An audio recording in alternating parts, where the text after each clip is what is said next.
I'm here with Alan Murchison, performance chef, and today we're going to dispel some vegan cycling myths. Now, a lot of these myths have come from our audience on social media, and other ones are questions we've been talking about in the office. So hopefully we're going to get to the bottom of some of those burning vegan questions. But first, Alan, if you'd like to introduce yourself, what's your background?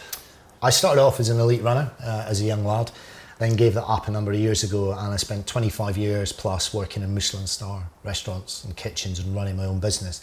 So I'm predominantly from a fine dining background, so I understand about food from a fundamental level from the bottom up. And for the last couple of years I've been working with British Cycling, doing training camps and major events for them. So we work with a range of athletes, from people starting out on the performance journey right way through to the current sort of Olympic track squad and endurance riders. Yeah, false. Nonsense.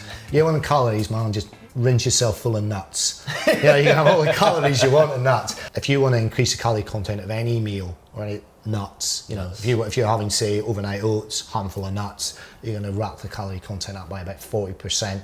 You put cashews in a Thai-based dish, it's going to go up. Calories isn't an issue.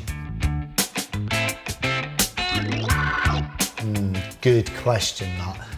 Because you can't get vitamin B12, which only comes from animal products. Okay, so that does have an impact on overall performance, health and well-being. I actually think that if you're going to go down this route and you look at all the nutrients that you need, if you're really, really serious about it, and you're just going to be pure vegan, you probably need to look at a regular sort of protocol of getting your bloods tested, and you probably need to work with a dietitian, because I think the chances of you becoming unwell are actually quite real. Okay, and how would you get them from a vegan diet? What are your recommendations for the sort of base foods that you should eat to tick the boxes of the key nutrients that you need? I think it's just balance. It's balance. It's actually looking at, your fruit, your veg, your pulses, your grains, all of those things in moderation. And the other thing you've got to think about as well is it's really easy to have an unhealthy vegan diet. So let's look at it. Let's exaggerate for effect. Chips and ketchup is vegan. Okay. My favourite. My favourite too. Okay, so there's a time for chips and ketchup. So it's a balance. It's eating lots of fruit and veg. It's eating lots of pulses, and it's having a varied diet is the main thing. True or false? That is an absolute myth.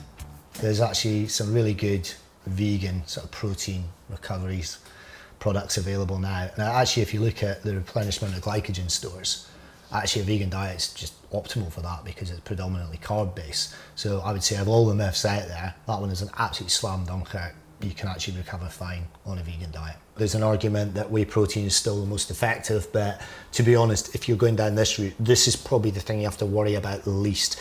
One thing I would always sort of tag with this is there's a lot of sort of recovery products out there that aren't batch tested. Anybody that's in a competitive environment that's going to race or put a number on the back, bearing in mind you need to look at stuff that's batch tested in form sport. That's something that's really important. I think the stats are that in the UK, that's about 70% of all failed drug tests are from contaminated supplements. That's a scary stat. So just be safe, spend a little bit more and buy a safe product. That doesn't matter whether you're vegan or not. False. False. Or it could be true.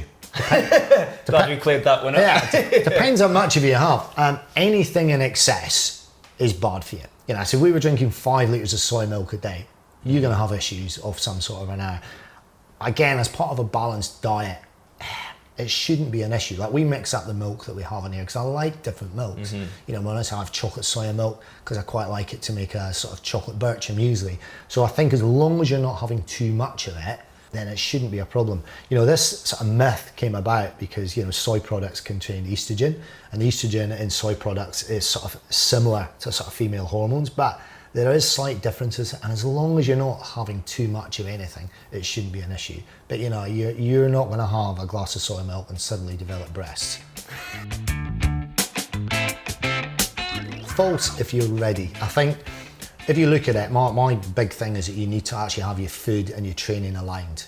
So if you're doing reactive cooking, it doesn't matter whether you're eating meat or veg, it's going to take you more time. So if you've got a meal plan that's done in conjunction with training, because we're all busy, then it should take no more time. And as long as you've got the base ingredients, cooking vegan food should take you no more time than a normal meal. What tips would you suggest to improve prep time for vegan food? Or food in general, really? Food in general. Good store cupboard. You know, have good basics in there. Pulses, grains, spices are really, really important. Don't be afraid of frozen food either. You know, having frozen veg and fruit is really good. And I think just that good basic larder or a base store cupboard is actually really important. So every time you go to the shop, if you've got to pick up lentils or tinned chickpeas or rice, it becomes really tedious. You can buy that sort of stuff in bulk and just have the basics there. Is this true or false in your experience? It's a myth. If you actually think about it, the base ingredients, the bulk of the meal, it's quite often pulse-based, you know what I mean? And if you look at, say, buying a ribeye steak, you go and buy a ribeye steak from your supermarket, it's going to be approximately £3 to £4. You could not eat £4 worth of lentils. I'd like to see you try. It's physically impossible to do that, or £4 worth of chickpeas. You just cannot do that. The base ingredients are really cheap. As with anything, if you go down the ready meal route, if you go to your supermarket and buy vegan ready meals, okay, and conventional ready meals, the costs will be approximately the same, okay? If you're going to cook from scratch, which I suggest is always the best way forward, my gut feel would be it's actually probably 50-60% cheaper, because most main meals, the most expensive item on the plate is invariably the protein part of it. True or false? True. Okay, so really, really fascinating bit of information is, you know, if you look at it, vegan food has exploded in the last few years. You can get everything out there. There's nothing vegan bacon, vegan mince, vegan chicken. Now, if you actually turn these packets over to these manufactured products and look what's in them, quite honestly, they're a chemical storm. You wouldn't recognise hardly anything that's in there. And we had this thing that was amazing, and it looked like meat. Cooked it, it tasted like meat. Almost was bleeding as well. Absolutely stunning. Juicy, beautiful texture, lovely mouthfeel. It was really, really good. Then you look at the ingredients, and I think I recognised three things that were in it. It was just this manufactured protein that had come out of a factory somewhere. And I think that sort of stuff's quite scary, because we don't really understand the long-term implications of eating these types of foods. So I would say that vegan food has exploded, the demand has exploded, and if you look at it, there's a lot of rubbish out there. Engineered vegan food, yeah, it's savage, but it's no different to meat-based, pre-prepared food. So this comes from, I see a lot of people when we put this out on Facebook saying, I've become vegan and I feel so much better than I used to feel when I was eating animal products. Do you think this is down to being vegan? Is that true or false? I would say that that is a myth. Okay. I think a lot of people that I've spoken to, bear in mind this is a really hot topic here. Quite often they're going vegan for a reason.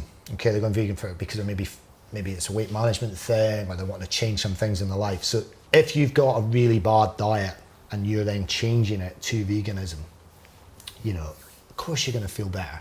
That's common sense. If you're eating fried food and suddenly you're incorporating fresh fruit and fresh veg into your diet, it wouldn't take a rocket scientist to work out that you're going to feel better on it. So I think there's a lot of myths out there with it. I don't know, I'm not sure about it as well. And I think again, you're going to feel better eating more fruit and veg. It doesn't matter what your diet's doing. But I don't think if you've got a really good balanced diet, as it is, as you're starting off, that you're having 5, 6, 7 portions of fruit and veg a day, you're not eating lots of processed food, you're not eating lots of sugary foods, that you're going to feel better on it. This is a really, really, really good question. This is a really interesting trend, because most performance trends and performance gains are driven from the top down. So if you actually say, let's look at cycling. So you think 10 years ago, how many cyclists had a power meter? If you went to a cyclist and you said, what's your CDA? What's your FTP? How many watts per kilo? 10 years ago, you'd be talking drivel. Veganism almost is the opposite. It's actually from the bottom up. You know, it's almost like social media influencers that are actually driving this trend. If you look at the most, I would say, analytical niche of cycling would be time trialing. Okay, so time trialists are notoriously nerdy. You look at Rohan Dennis, right? I asked him for a quote on, veganism, and Rohan's he's a character. He is, yeah. And I said, what do you reckon of veganism? Vegan food. Next question. Now, you bear in mind, this is a man who actually would not compromise his integrity because he didn't believe he had the best kit in the Tour de France. And he was willing to put his whole career on the line because he wasn't able to give his best because of restraints around that.